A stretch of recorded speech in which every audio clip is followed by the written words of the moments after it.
Hi guys, in this video I'm going to be showing you how to comment on a post on Mastodon, or as it's called here, reply. First we're going to select the post that we want to comment on. Let's swipe up. For example, we want to comment on BG Porter's post. So we're going to click on the first icon that has like the two comment clouds on under the text. We're going to click on that. And we're going to comment, for example, hello, nice to meet you.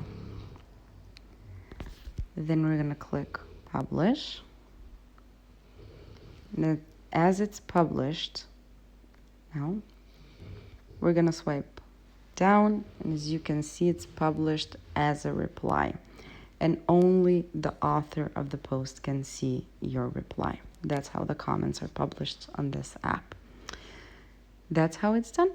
Thank you for watching. Do click the like button if this video helped you and subscribe to our channel for more helpful videos. Bye!